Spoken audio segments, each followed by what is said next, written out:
What's going on, everybody? Cody Pasby back with you for Mojobreak Media. NBA playoffs have arrived. The real season begins.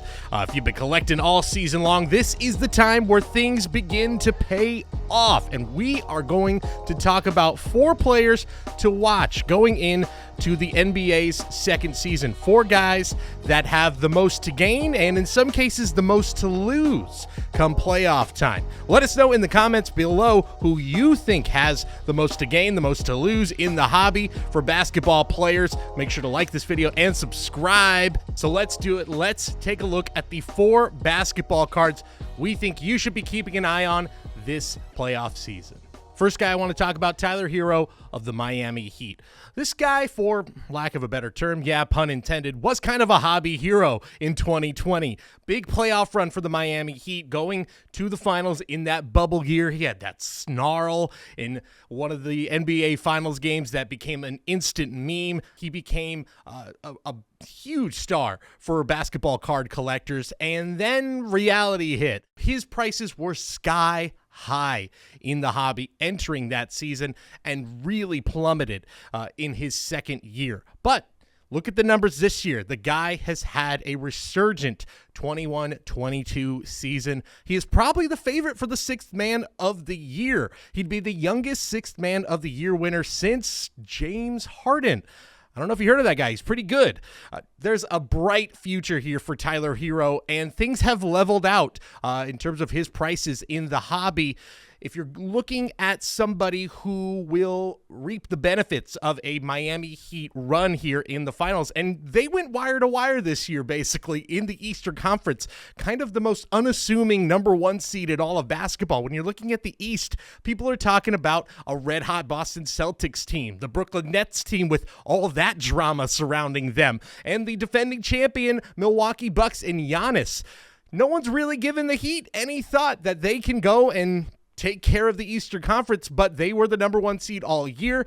Despite the fact that they play in South Beach, they don't play the sexiest brand of basketball, but if Miami can put it together and replicate their regular season success in the playoffs, Tyler Herro stands to benefit the most in the hobby. Next up, a guy we have talked about a lot this season, Ja Morant of the Memphis Grizzlies.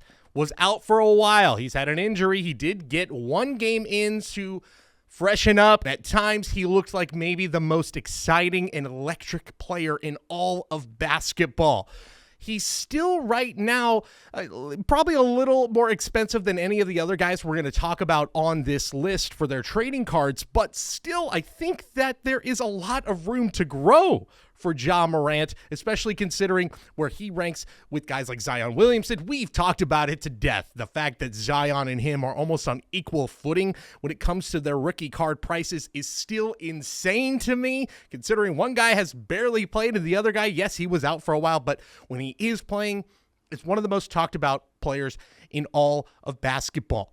And the thing is, even when Ja was out, the Memphis Grizzlies were still winning. They were still performing at a high level, and that's in large part thanks to a great young supporting cast. I should mention Desmond Bane is a guy that maybe if Ja Morant is a little too out of your price range, Desmond Bane feels like the play here. He averaged 18 points a game this year. It doubled his total in his rookie season. Had a great season with Ja Morant out of the lineup. Was really the second option with him in it. Became the lead guy and just took the baton from Ja and looked really good. But if you're looking for that home run, Ja Morant and the Grizzlies, the West is wide open right now. I know the Phoenix Suns look like the clear favorite, but really wouldn't shock me to see Ja now healthy with that Memphis Grizzlies team make a deep run. And if they do, then I think you're finally going to see his prices skyrocket in the secondary market. Ja Morant,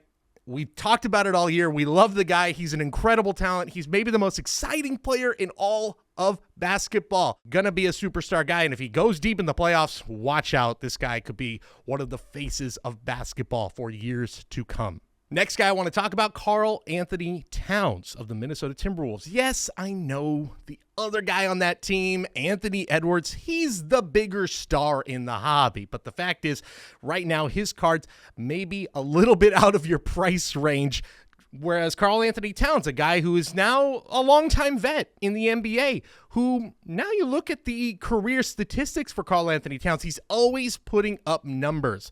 But I think the thing that has held him back is, one, obviously, we know about big men in the hobby. They just don't sell as well. But I would argue Karl Anthony Towns kind of a different mold, a different type of player than your traditional big man, which is kind of the way things go in the NBA nowadays if you're going to survive as the type of player and size and player profile that Karl Anthony Towns has.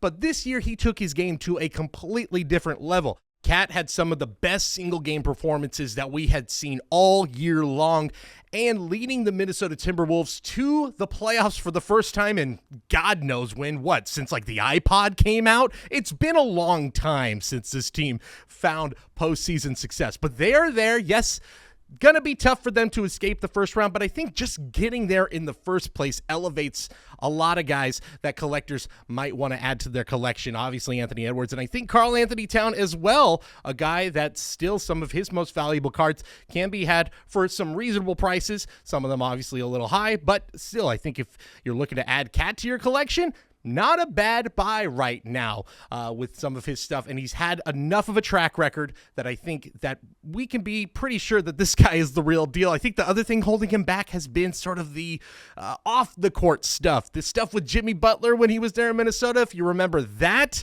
getting in his head a little bit, and I think it kind of gave him a reputation around the game as a guy who's soft, a guy who can't do it. Well, now he just did it without him, did it in tandem with Anthony Edwards. Those two together for many years to come, I think is going to be very exciting to see how things develop in Minnesota. Not sure they're going to have a deep run here, but very excited about his future and the T-Wolves' future. All right, lastly, look, I've been positive this whole time. It's been all rainbows and butterfly farts on this show, but I think I've got to wrap it up with a guy that I'm a little more hesitant about. It's DeMar Derozan. If you look at the trends in trading cards and in sports cards over the last couple of years, obviously you're going to see things like a huge spike around mid-2020, end of 2020 for a lot of cards. Then in 2021, things take a dip, and now things have leveled off again. Unless you're DeMar Derozan. His stuff, specifically his Topps Chrome rookie card from 2009, a pretty iconic set, a lot of big names in that set, but his card, a PSA 10, was going for just under $200 about mid-2020.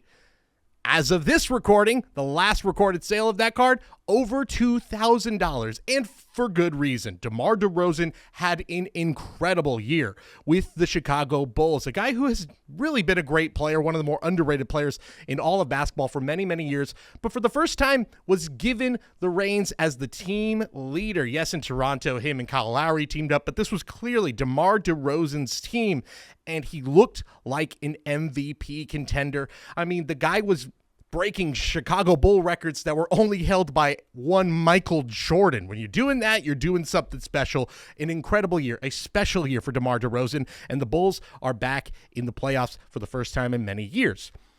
And that's probably going to be it for DeMar Derozan. If you watch the Bulls all season long, you know their one Achilles heel was they can't beat good teams. And their test in the first round, well, it's the defending champion, Milwaukee Bucks, and Giannis Antetokounmpo.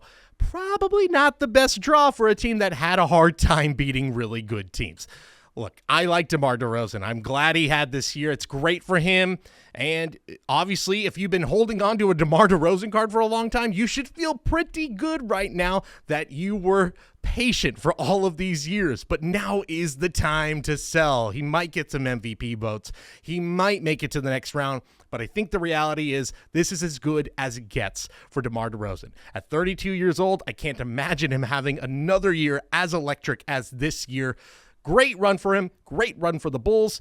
Not sure it gets any better than it does right now. If he can move on and they go deep, if Chicago Bulls win it, that's a huge story for that city.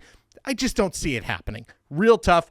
I think the likely scenario is that if you're in Chicago, if you're a fan of the Bulls, probably going to be paying attention to White Sox and Cubs baseball a lot sooner rather than later. And if you got some DeMar Derozan cards, probably time to flip them.